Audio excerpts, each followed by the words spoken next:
Le 19h30, François de Brigode. Bienvenue dans ce journal, voici les titres. Après la victoire d'Emmanuel Macron hier, Emmanuel Macron pense déjà au lendemain pour tenter de renouer avec une France fracturée. Et ce ne sera pas simple, on retrouvera Quentin Warlop en direct à Paris. L'extrême droite de Marine Le Pen réalise son plus gros score. Elle veut garder le cap pour les législatives. Analyse en direct avec Laurent Mathieu. En Ukraine, à Zaporizhzhia, notre équipe a pu pénétrer à l'intérieur de l'hôpital militaire, un hôpital où affluent les blessés. On retrouvera là aussi en direct Sébastien Joris. Les palettes en bois chez nous de plus en plus chères. Le principal fournisseur est ukrainien et il y a pénurie. Une étude britannique met en lumière les pratiques de travail forcé dans l'industrie des panneaux solaires en Chine. Et c'est le scan de ce lundi pour l'analyse.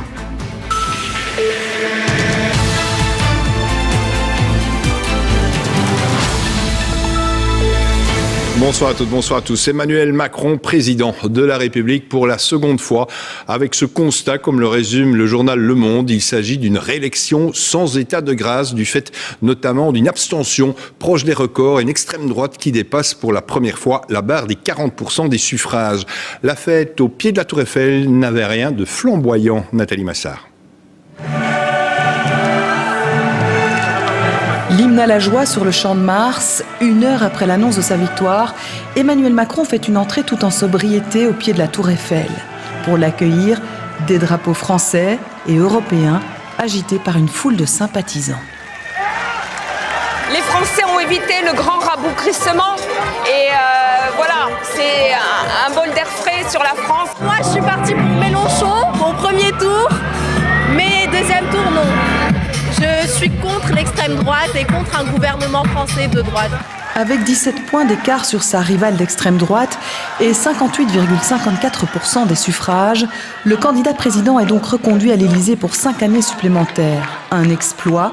Macron devient le premier chef d'État hors cohabitation à décrocher un second mandat. Merci, chers amis. Émotion et retenue, Emmanuel Macron s'est voulu humble dans un discours sans triomphalisme d'une dizaine de minutes, car il le sait, cette victoire, il ne la doit pas qu'à ses partisans.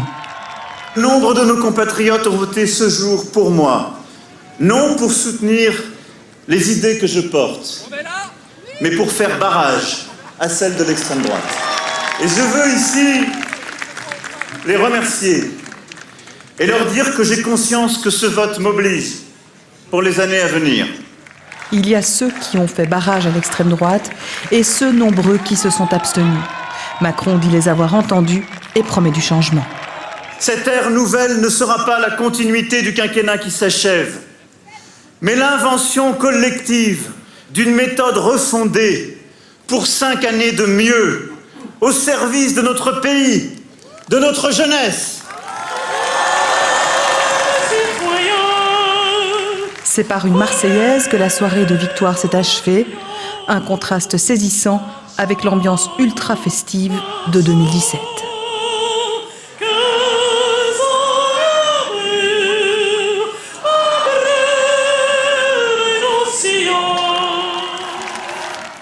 Quentin Warlop en direct avec nous à Paris. Quentin, on vient de le voir, la fête dans le camp d'Emmanuel Macron n'avait rien de flamboyant, car l'ombre, on peut le dire, du score du parti d'extrême droite de Marine Le Pen plane évidemment, Quentin, sur cette élection. Oui, François, l'effet nouveauté de 2017 pour Emmanuel Macron est complètement passé. On a eu hier soir la confirmation que le lien qu'il avait tissé avec les Français est désormais complètement rompu. Emmanuel Macron, conscient que l'extrême droite a réalisé le plus haut score de l'histoire de France, dans son histoire en France, 13 millions de voix. C'est 3 fois plus, rendez-vous compte, que son père en 2002. Marine Le Pen plus populaire dans les villages, dans les communes. Emmanuel Macron plus populaire dans les grandes villes, mais tout de même, elle est majoritaire dans 18 000 communes contre 16 000 pour Emmanuel Macron. Marine Le Pen a perdu, mais elle le dit, c'est une victoire triomphante pour elle et elle va profiter de cette dynamique positive dans l'optique des élections législatives qui s'annoncent déjà dans moins de 7 semaines dans le courant du mois de juin. Le nord de la France est quasiment tout acquis à la cause de Marine Le Pen. Le nord de la France, bleu marine, comme vous allez pouvoir le constater dans ce reportage réalisé aujourd'hui par Pierre Huidard, Denis Silva Hipoveda et Terence Féniard. 41% des voix. Marine Le Pen espérait probablement plus, mais cette défaite a un goût de victoire éclatante, dit-elle à ses militants. Je ne peux m'empêcher de sentir une forme d'espérance. Ce résultat constitue pour nos dirigeants français comme pour les dirigeants européens le témoignage d'une grande défiance du peuple français à leur égard qu'ils ne peuvent ignorer et celui de l'aspiration largement partagée d'un grand changement. Un changement souhaité par 70% des habitants de ce village près de Valenciennes, des électeurs déçus par le résultat final. J'en ai marre du gouvernement Macron. Donc, mais je suis très déçu. Cette femme-là, ça fait 4 fois qu'elle essaye de... Hein, c'est vrai, il faut dire la vérité. Hein. Elle arrive toujours au deuxième tour, et pourquoi pas l'essayer une fois? Même déception à Denain, un peu plus loin, où Marine Le Pen obtient 1% des voix. Marine Le Pen, elle faisait peut-être peur, mais elle avait un très beau projet que là j'ai peur que ça va être encore le cauchemar. On est un peu quand même dégoûté parce qu'on vote et puis justement on se fait déplacer puis pour un fin de compte qui passe et puis qu'on va se retrouver 5 ans et ça va encore un peu embêté en fait. Moi je ne m'en cache pas, j'ai voté pour Le Pen parce que ce mec-là, je suis pas content de lui parce qu'il est en train de massacrer le peuple français. La vague bleu marine monte dans la région, mais certains nagent à contre-courant, comme ce boulanger. Il y a 5 ans, j'avais voté Marine Le Pen pour son programme et surtout les retraites. C'était vachement intéressant pour moi. Et ici, cette année, j'ai voté pour M. Macron pour son efficacité avec les crises qu'il est en train de mener et c'est très important pour nous. Le Rassemblement national a-t-il atteint son maximum? Certains rêvent de faire mieux encore en 2027. Peut-être qu'un jour, d'ici 5 ans, peut-être qu'elle arrivera. Ouais. Reste à savoir si Marine Le Pen sera à nouveau candidate. Éric Destiné, une des nombreuses questions que l'on se pose ce soir, sur quelle terre les deux candidats sont-ils en fait allés chercher précisément leur voix? Eh bien, qui gagne où? Regardez cette carte, François, c'est la carte des départements français. Nous avons choisi ce découpage volontairement pour une meilleure lisibilité. En jaune sur la carte, eh bien, ce sont les départements qui ont choisi en grande majorité Emmanuel Macron. Vous l'aurez compris, en bleu, ce sont ceux où les électeurs ont choisi Marine Le Pen. Une chose saute directement aux yeux. Dans le nord du pays, dans les Hauts-de-France, eh bien là, on constate que Marine Le Pen a fait de bonnes performances. Si vous prenez le département de l'Aisne, par exemple, elle fait près de 60%. Si vous prenez la région du Grand Est, là c'est plus divisé, mais on remarque qu'il y a aussi des départements qui ont choisi majoritairement la candidate du Rassemblement national. Direction le sud du pays. Autre bastion pour la candidate, ce n'est pas la bonne pancarte, mais je peux parler d'Emmanuel. Là on voit le nord, on va peut-être espérer on voit le nord, on peut voir le sud du pays. Eh bien non, là on voit en dehors de la France métropolitaine. D'accord, eh bien je peux vous commenter en dehors de la France métropolitaine ou Emmanuel Macron. Je vais vous dire, comme ça vous le savez, qu'Emmanuel Macron a lui bien performé plutôt dans l'ouest du pays, dans le centre et dans les zones urbaines. Et puis je vais me servir de cette carte pour vous expliquer que au niveau du pourtour méditerranéen, eh bien là on voit que plusieurs départements importants ont voté pour Marine Le Pen. C'est également le cas en Corse. Merci d'avoir fourni toutes ces explications malgré une infographie un peu compliquée. Mais merci en tout cas Eric. Laurent Mathieu, en direct aussi à Paris. Laurent, pour Emmanuel Macron, les lendemains de victoire ne seront pas simples. Alors quelles sont en fait les attentes aujourd'hui de la population française, Laurent ? Eh bien François, c'est là tout le problème. Les attentes des Français, elles semblent ce soir aussi différentes que multiples. Alors certes, un président a été réélu hier soir, c'est Emmanuel Macron, mais l'électorat est particulièrement fragmenté. On l'a bien compris malgré le petit problème de carte d'Éric Destiné. Cet électorat a choisi des projets de société très différents. Emmanuel Macron, Marine Le Pen. N'oublions pas aussi les 7 700 000 voix au premier tour de Jean-Luc Mélenchon. Alors l'une des missions, l'une des attentes pour le quinquennat d'Emmanuel Macron, c'est de rassembler, c'est de réunir ces Frances. Est-ce seulement possible? Que veulent les Français pour ces 5 années qui s'annoncent? Eh bien, le plus simple dans ce genre de cas, c'est d'aller leur poser la question. Et pour ça, on va quitter les rues de Paris un peu bruyantes et avec pas mal d'embouteillages, vous le voyez, direction le sud, le soleil, Marseille. Reportage sur place, Alain Filleul, Esmeralda Labi. Marseille le jour d'après. On retourne travailler comme si de rien n'était, entre des intérêts et des illusions quand même. Les élections, c'était hier. Qu'attendent aujourd'hui les Français de leur président? Eh bien, qu'ils s'occupent un peu des jeunes. Et voilà, cette jeunesse, elle est perdue complètement. Qu'il arrête d'être méprisant et arrogant. Aucun projet, alors c'est un technicien hors pair. Est-ce qu'on a besoin d'un technicien hors pair, surtout? Écoutez un peu plus le peuple et moins faire à sa tête. Ouais. C'est le seul reproche que je peux lui avoir. Rien. Et comme ça fait 75 ans que j'attends rien, ça ne me change pas. Voilà. La clé d'un quinquennat réussi, chacun a son avis. Mais de nombreux Marseillais se réveillent en se disant que la France est encore plus fracturée qu'avant, qu'il sera bien difficile de rassembler. Le nouveau président aura du mal à imposer ses idées. En ce moment, je continue à rouler au gazole, comme je peux rouler aussi à l'essence, mais qu'on nous laisse nos plaisirs personnels, qu'on ne nous impose pas. Je crois que le thème le plus urgent à traiter qui rassemble tous, c'est la justice sociale. Ça, c'est le point qui peut rassembler tout le monde. Et puis bien sûr, une considération du pouvoir d'achat aussi. Augmenter le pouvoir d'achat, voilà peut-être ce qui réunit tous les Français. Même les jeunes ce matin n'avaient que ce mot à la bouche. Ah, la vie est devenue trop chère en France. Ah non, c'est trop cher, tout a monté. Et aussi niveau retraite. Ouais, les retraites et tout. C'est les jeunes qui disent ça. Ah oui. Ah ouais, on pense à nos parents. Nos parents aussi, nos grands-parents aussi. Ça veut dire la retraite, c'est trop tard. Mais quoi, la retraite, elle devrait être plus tôt, c'est ça? C'est ça, plus tôt, c'est trop tard l'âge, tout ça.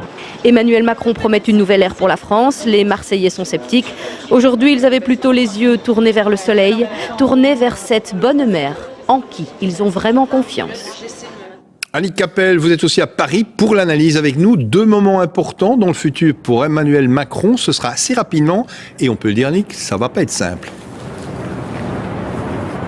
Oui, 2 échéances importantes. La première, c'est le remaniement ministériel, puisque comme le veut la tradition, dans les jours qui suivent l'élection présidentielle, le Premier ministre remet sa démission. Alors, ça doit se passer cette semaine, au plus tard la semaine prochaine. Emmanuel Macron va donc devoir trouver un remplaçant à Jean Castex, et le défi sera de trouver une personne qui incarne le mieux le renouveau promis hier par Emmanuel Macron. Une personne plutôt marquée à gauche, on va dire, avec un profil plutôt écolo. Deuxième échéance, ce sont les élections législatives. Et oui, en juin, les Français votent à nouveau et l'enjeu est très important pour Emmanuel Macron puisqu'il s'agit de retrouver sa majorité au sein du Parlement, au sein de l'Assemblée nationale. Alors au vu des résultats d'hier, ça ne devrait pas poser de problème, mais attention, le Rassemblement national et la France insoumise sont au taquet et ils espèrent bien mettre en place une majorité alternative au sein de l'Assemblée nationale de façon à imposer à Emmanuel Macron une cohabitation pour son 2e mandat. Merci Annick. Chez nous, il y a quelques jours, le président du maire, Georges-Louis Boucher, a débattu avec le président du Vlaams Belang sur le plateau de la VRT. Les critiques ont fusé, accusés d'avoir rompu le cordon sanitaire. Le MR a été sommé de clarifier sa position par d'autres partis. Aujourd'hui, il a réaffirmé son engagement à respecter le cordon sanitaire. Explication Corinne Vlamings, Hicham Boukrouf et Rachel Crivellaro. Le face-à-face de la controverse entre le président du MR et celui du Vlaams Belang, considéré par certains comme une violation de la Charte pour la démocratie, signée en 1999 par tous les partis francophones. Cette charte proscrit tout débat télévisuel et radiophonique avec l'extrême droite, mais pour le MR, Georges-Louis Boucher n'a pas fauté. C'est vrai que M. Boucher était dans un espace où, malheureusement, il n'y a pas ce cordon sanitaire, donc on ne peut pas dire qu'il ait rompu le cordon sanitaire. Du reste, les propos qu'il a tenus étaient des propos extrêmement durs à l'égard du Vlaams Belang. Donc on ne peut rien lui reprocher sur le fond, indiscutablement.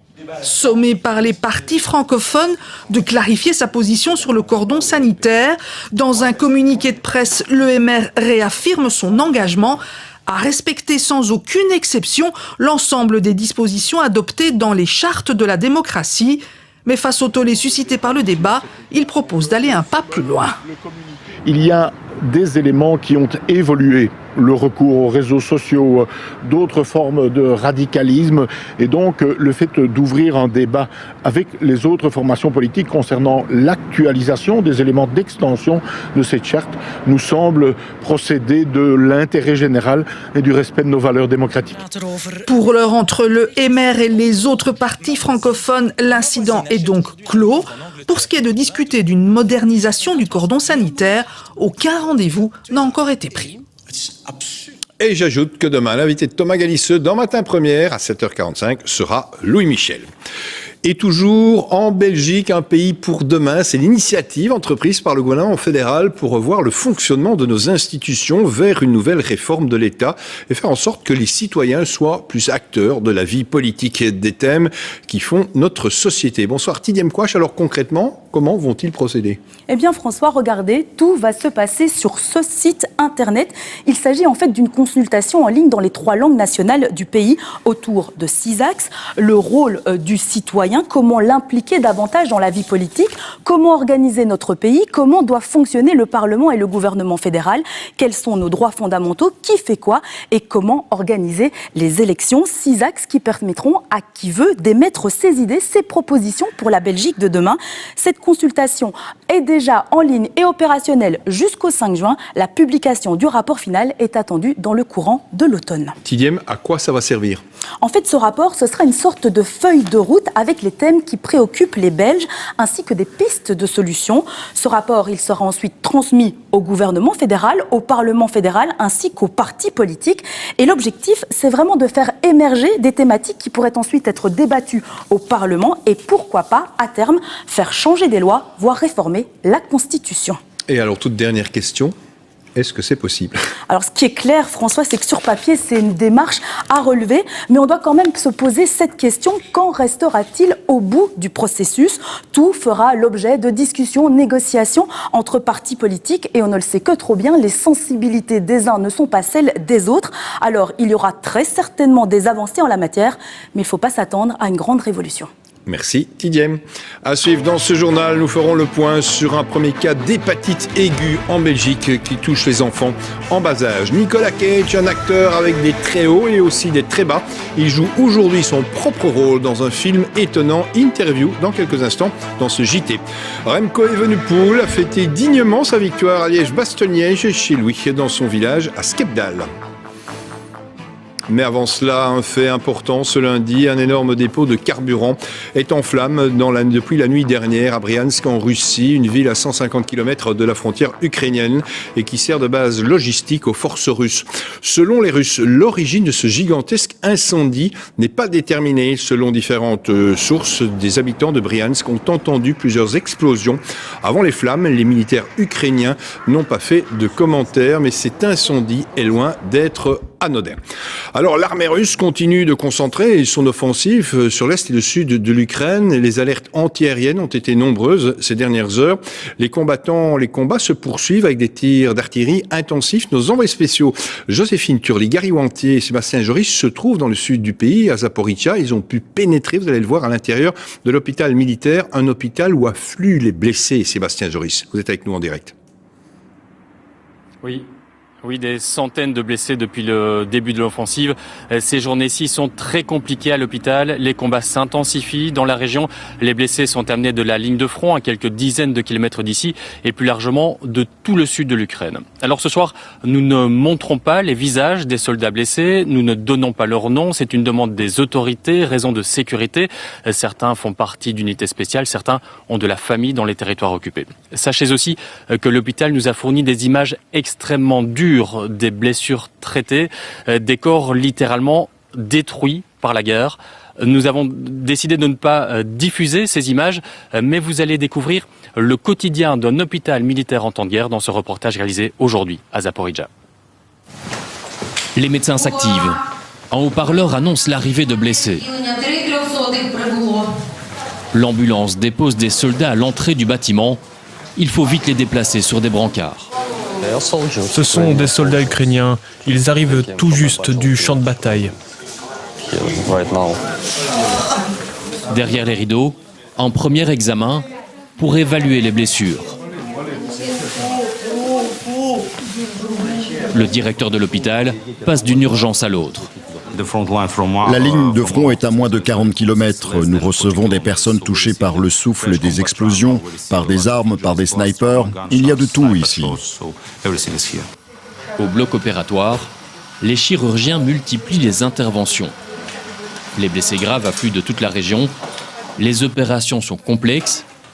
Elles sont filmées pour pouvoir solliciter des avis à distance, y compris à l'étranger. Nous comprenons clairement que personne ne viendra se battre ici pour nous. C'est notre guerre. Mais nous avons des demandes pour l'Europe et les États-Unis. Nous pratiquons la télémédecine. Nous avons besoin de matériel. Et si vous avez de l'expérience en médecine de guerre, vous pouvez échanger avec nos chirurgiens. Nous pouvons partager nos expériences. Son expérience de jeune chirurgien Yuri la tient en main. Les traces de 2 mois de guerre, retirées des corps de soldats et de civils blessés. Ces débris ont été extraits du corps de patients. On trouve des éclats de mines, des éclats d'obus d'artillerie. Il y a aussi des balles. Il y a pour l'instant une alarme antiaérienne. Comment réagissent-ils dans ces cas-là? Comment voulez-vous qu'on réagisse? Nous devons poursuivre les opérations. Nous sommes médecins. Nous ne pouvons pas nous arrêter. Nous devons travailler. Nazar, militaire de 27 ans, a été opéré il y a quelques heures. Il est blessé aux jambes et dans le bas du dos. Hier, nous sommes partis en mission. Nous nous sommes retrouvés sous le feu de l'artillerie russe. Cela a duré 2 heures. On est resté tout ce temps caché dans les tranchées avant d'être évacués. Je garde le moral, ma bonne humeur. C'est ma terre, je me trouve sur ma terre. Mes blessures ne sont pas graves. Je vais me rétablir. Moi, je n'ai rien fait de mal. Je défends ma patrie. Nazar quittera bientôt cet hôpital pour laisser place à de nouvelles urgences. Ce roman d'Émile Zola, il le laissera dans la chambre pour d'autres blessés. Merci Sébastien, merci aussi à votre équipe pour ce reportage. Chez nous, un premier cas de la mystérieuse hépatite qui touche les enfants a été signalé donc en Belgique. L'information a été confirmée ce week-end par l'Organisation mondiale de la santé. À l'échelle mondiale, 169 cas ont été répertoriés, la plupart pour l'instant au Royaume-Uni. Tous les malades sont âgés entre 1 mois et 16 ans. Et chez nous, l'Institut scientifique de santé publique Cienzano s'attend à d'autres cas possibles dans les semaines à venir. Olivia Grisard. Une grande fatigue, des nausées, de la diarrhée et surtout des signes de jaunisse, les symptômes habituels d'une hépatite classique. Mais la difficulté est ici d'établir le type d'hépatite dont il s'agit. Donc on va chercher l'hépatite A et puis finalement on ne trouve pas cette hépatite. On va alors chercher d'autres hépatites moins probables déjà, telles que la B, la C, éventuellement la E. Et ici ce qui se passe c'est que toutes ces hépatites sont revenues négatives. Donc on n'a pas trouvé d'hépatite A, B, C, E. L'origine de cette hépatite mystérieuse est donc toujours inconnue. Des hypothèses sont déjà sur la table. A priori, aucun lien avec le vaccin contre le Covid. Donc un lien avec le vaccin, ça semble exclu. Un lien avec le virus ne peut pas être formellement exclu actuellement parce qu'effectivement un certain nombre de patients étaient infectés par le Covid ou l'avaient été récemment. Mais quand on est en période épidémique, c'est pas anormal. Actuellement, on s'oriente vers une cause infectieuse. Il y a d'ailleurs une infection qui revient chez pas mal de ces enfants, qui est un adénovirus et semble-t-il une souche particulière d'adénovirus parce qu'il y en a beaucoup de différents. Mais on a encore trop peu de cas pour vraiment avoir la preuve que c'est bien lié à ça. Les risques sont les mêmes que ceux liés à une hépatite classique. En général, en une semaine, les symptômes peuvent avoir disparu, mais dans les cas les plus graves, une greffe de foie peut s'imposer. La crainte à présent, c'est de voir de nouveaux cas apparaître. Oui, donc on a effectivement des craintes qu'il y en ait d'autres, parce que depuis que l'alerte a été lancée, il n'y a même pas 2 semaines, on a quand même vu dans plusieurs pays un certain nombre de cas. Dans plusieurs pays, on voit que le nombre de cas excède ce qui était attendu. Donc on s'attend à ce qu'il y ait de nouveaux cas. Les informations sur la maladie circulent rapidement entre spécialistes européens. Les nouveaux cas sont très vite recensés et étudiés. Cela permet de comprendre plus vite la maladie. L'origine de cette hépatite devrait donc être rapidement découverte. En Belgique, le prix des palettes de transport en bois explose. Selon les fournisseurs, leurs valeurs peuvent doubler, voire même tripler. Ça peut paraître anecdotique. Pourtant, au final, ces prix sont répercutés sur les consommateurs, et cela parce que l'Ukraine est le principal fournisseur de palettes vers les pays européens. Il devient donc plus difficile d'en trouver. Reportage en province de Liège et Luxembourg avec Marc Mélon et aussi Maxime Dumoulin.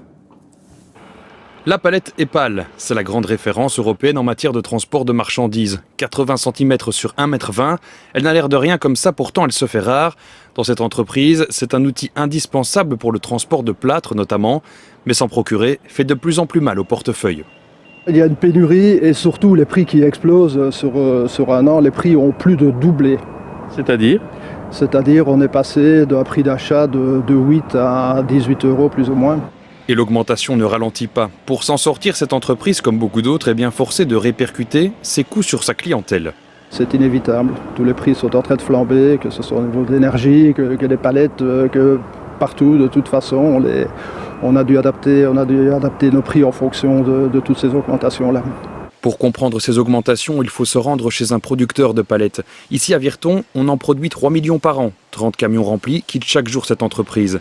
Cela fait 2 ans que les prix augmentent, d'abord à cause du Covid qui a boosté la demande de la grande distribution, puis à cause de la guerre en Ukraine qui chamboule tous les coûts de production. Les clous ont explosé, les planches c'est compliqué, la colle pour fabriquer les dés avec lesquels on fait les palettes, ça aussi plus que doublé. Donc il y a, oui, tous nos coûts, les coûts énergétiques aussi ont très fort augmenté. Donc nos structures de coûts ont évolué très significativement. Oui. L'Ukraine était par ailleurs un gros producteur de palettes, la Russie sous embargo un important fournisseur de matières premières. S'il y a des fragilités, et notamment avec la diminution des importations de bois, de palettes et de planches des zones Ukraine, Russie, Biélorussie, ça va avoir un impact sur l'ensemble du secteur européen. Du secteur européen et inévitablement au final sur le client particulier. La transition énergétique vers le solaire se fera-t-elle au mépris des droits de l'homme? C'est en tout cas ce que démontre une étude britannique qui met en lumière les pratiques de travail forcé dans l'industrie des panneaux solaires en Chine. La Chine qui exerce actuellement, on peut dire, un quasi-monopole sur la fabrication de ces panneaux solaires. Nous sommes lundi et c'est donc l'enquête du Scan. Elle est signée Benoît Feit. Gaz, pétrole, électricité, le prix de l'énergie ne cesse d'augmenter. Alors pourquoi ne pas chercher des alternatives, et tant qu'à faire, des alternatives vertes, pour lutter également contre le réchauffement climatique? Alors, avec le retour des beaux jours, on pense évidemment au solaire, une industrie qui a ses atouts, mais aussi, vous allez le voir, quelques zones d'ombre. Et pour commencer, on vous emmène ici à Evere, en région bruxelloise, chez des particuliers qui ont décidé d'installer des panneaux solaires sur leur toit. Vous voyez, les ouvriers sont là et ils ont déjà commencé le travail. En installant ces panneaux solaires, cette famille espère ainsi limiter son empreinte carbone tout en réalisant de belles économies. Un chiffre clé, il faut estimer plus ou moins, en fonction de sa consommation, une diminution de plus ou moins 40% de sa facture grâce aux panneaux solaires. Et comme l'installation proposée ici est 100% gratuite, ça ressemble vraiment à un bon plan. Mais quand on gratte un peu, on découvre rapidement l'envers du décor de l'énergie solaire. Je voyais votre slogan qui disait 100% d'énergie gratuite, 100% made in Bruxelles, fabriqué à Bruxelles, mais ces panneaux, ils viennent pas de Bruxelles. Alors, en fait, c'est surtout l'énergie qui est créée à Bruxelles. Les panneaux viennent de Chine. La Chine est en effet le principal producteur mondial de panneaux solaires, exerçant même un quasi-monopole sur certaines étapes de la production. Le problème, c'est que cette industrie est notamment implantée dans la province du Xinjiang, où la minorité musulmane ouïghour est violemment opprimée par le régime de Pékin. Des chercheurs de l'université de Sheffield ont ainsi démontré que des millions de Ouïghours y étaient utilisés dans l'industrie de l'énergie solaire, dans des conditions de travail forcées, comparables à de l'esclavage. Alors, est-ce que la transition énergétique se fait sur le dos des droits de l'homme? La question méritait d'être posée. Nous sommes ici au Parlement fédéral où nous avons rendez-vous avec un député qui souhaite que la Belgique qualifie de génocide le sort qui est réservé aux Ouïghours en Chine aujourd'hui. Il se fait qu'il s'agit d'un député écolo pour qui la transition énergétique est également une priorité. Nous avons donc voulu savoir comment il se situait dans ce dossier. Est-ce que vous diriez aux gens qui seraient intéressés à l'idée d'installer des panneaux photovoltaïques aujourd'hui de ne pas le faire parce qu'il y a un risque de travail forcé justement? Ah non, je dirais surtout concentrez-vous sur les bonnes alternatives, sur les panneaux photovoltaïques qui sont produits par exemple en Malaisie, en Corée, mais encore mieux le Made in Europe, par exemple en France, en Allemagne. La Commission européenne doit interdire purement et simplement toute importation de panneaux photovoltaïques qui sont issus de chaînes de travail forcé. Le problème, c'est que 70% des panneaux solaires produits dans le monde et 95% des wafers qui composent les cellules solaires proviennent de Chine. Un marché où l'Europe est donc largement à la traîne. Mais que peut réellement faire l'Europe dans ce dossier? Eh bien, c'est la question que nous avons posée à la présidente de la sous-commission des droits de l'homme du Parlement européen. Et vous allez l'entendre, d'après elle, on pourra aller beaucoup plus loin. On devrait appliquer la due diligence telle que nous l'avons proposée au niveau du Parlement, avec des mécanismes de sanctions qui permettent d'attaquer en justice des entreprises qui, en toute connaissance de cause, ont été partie prenante d'une chaîne de production dans laquelle on a pu démontrer qu'il y avait des abus droits de l'homme ou des abus environnementaux. Voilà, on en arrive probablement à la même conclusion que vous, à savoir que faire des économies, défendre les droits de l'homme et l'environnement, eh bien tout ça n'est pas toujours facilement conciliable. Pour la suite, vous savez comment ça marche. Une idée, une info, une adresse, lescan@rtbf.be. À bientôt. C'est une star d'Hollywood qui a connu une carrière, on peut le dire, en dents de scie. Nicolas Cage a remporté l'Oscar du meilleur acteur et connu des triomphes au box-office, mais il ne tourne plus que des séries B depuis une décennie. Aujourd'hui, il fait un comeback pour le moins étonnant dans une comédie où il joue Nicolas Cage. C'est un peu un film selfie qui s'intitule modestement Un talent en or massif et c'est Hugues Daillé qui a interviewé Nicolas Cage. Dans cette comédie, Nicolas Cage traverse une mauvaise passe. Les grands rôles qu'il convoite lui filent sous le nez et séparé de sa femme, il n'arrive plus à payer sa chambre d'hôtel. C'est alors que son agent arrive avec une offre providentielle. We got another offer. It's $1 million. It's to attend a wealthy gentleman's birthday party. I would never do that. It's the easiest gig ever. You play yourself. Mais sitôt arrivé dans la ville du milliardaire, rien ne se passe comme prévu. What do you guys want? We're with Central Intelligence.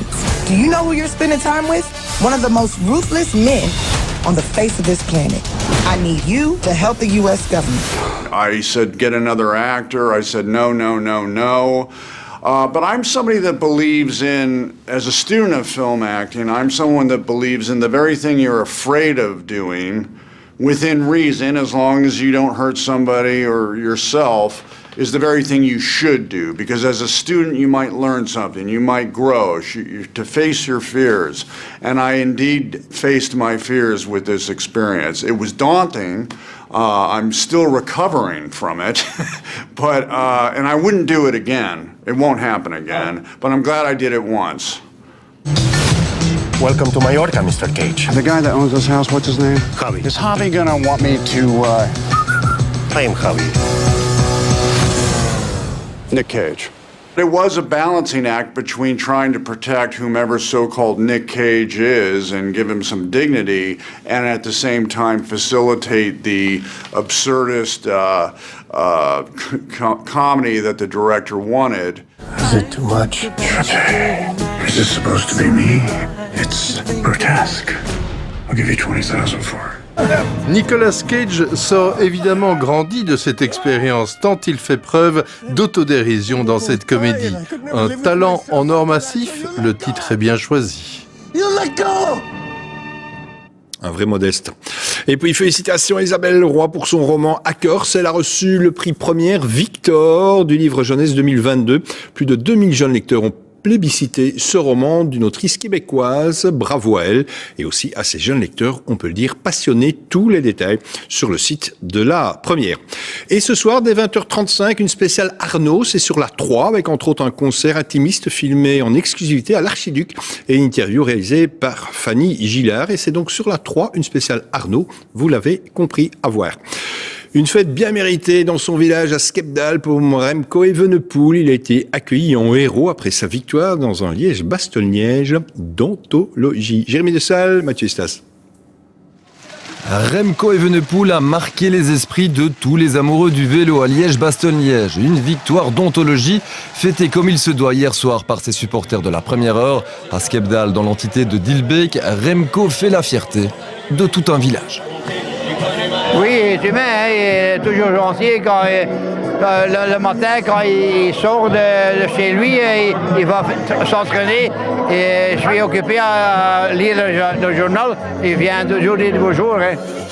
Le coureur de 22 ans a toujours pu compter sur le soutien de sa famille dans un premier temps dans le foot chez les jeunes au Sporting d'Anderlecht et puis bien sûr depuis quelques années dans le cyclisme. Remco was altijd een winnaar.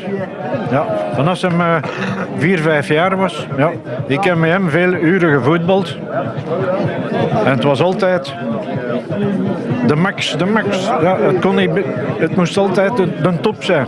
On attend déjà longtemps maintenant une victoire parce que c'était pas comme les autres jours, toujours deuxième, troisième, mais pas la victoire. Et maintenant, on a la victoire.